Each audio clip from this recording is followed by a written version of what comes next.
The world is changed. In aqua eum sensio. I feel it in the water. In eum sensio. I feel it in the earth. In id olfatio. I smell it in the air. Much that once was is lost, for none now live who remember it.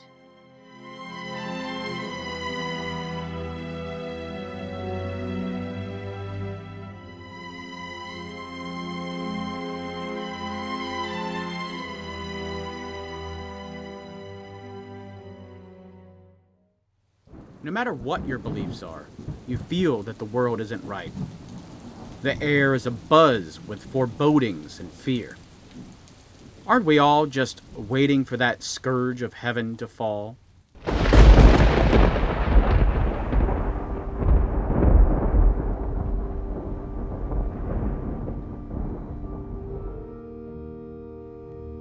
The liberal points to the wildfires in the West, the natural devastation of our forests, to the rising floodwaters and the crop-devastating droughts as the signs of the times.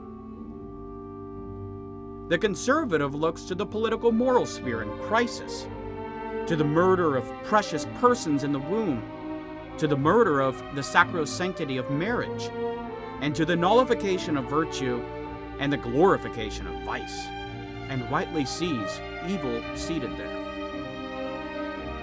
And both liberals and conservatives view the rising hostility among superpowers and the threat of nuclear war as the looming doom we've been expecting for decades.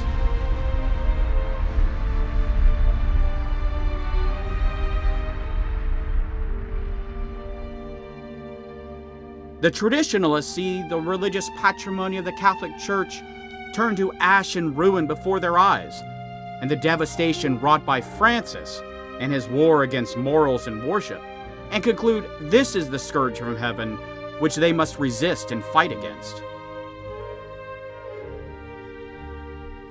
But what if the scourge everyone was expecting already happened, and we're simply living through its after effects?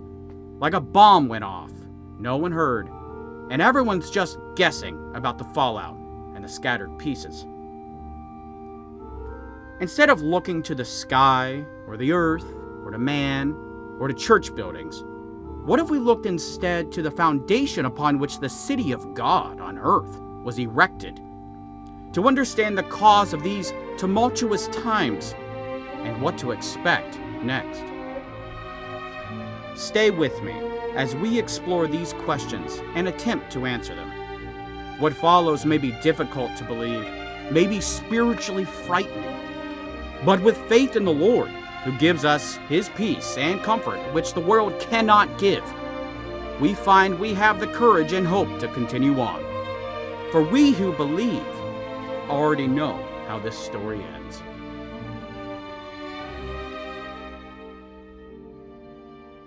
It is October 13th, 1884, 33 years to the day before the miracle of the sun, and Pope Leo XIII has just said Mass in a private chapel.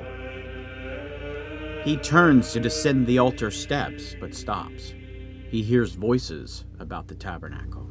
I can destroy your church. You can? Then go ahead and do so. To do so, I need more time and more power. How much time? How much power? 75 to 100 years. And a greater power over those who will give themselves over to my service. You have the time. You have the power. Do it then. Pope Leo then collapses in spiritual exhaustion. Feared dead, but quickly regains his consciousness and rises to his feet with assistance, his face ashen and trembling. He rushes from the chapel to compose a prayer to Saint Michael. This is an excerpt from that prayer. In the holy place itself, where has been set up the see of the most holy Peter, they have raised the throne of their abominable impiety, with the iniquitous design that when the pastor has been struck, the sheep may be scattered.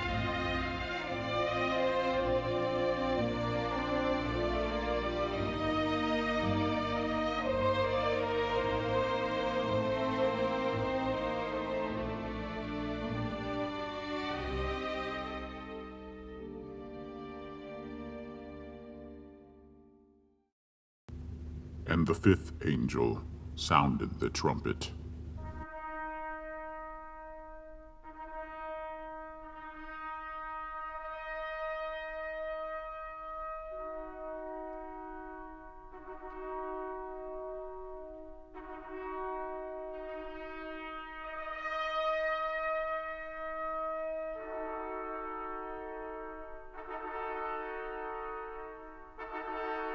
And I saw a star fall from heaven upon the earth. And there was given to him the key of the bottomless pit.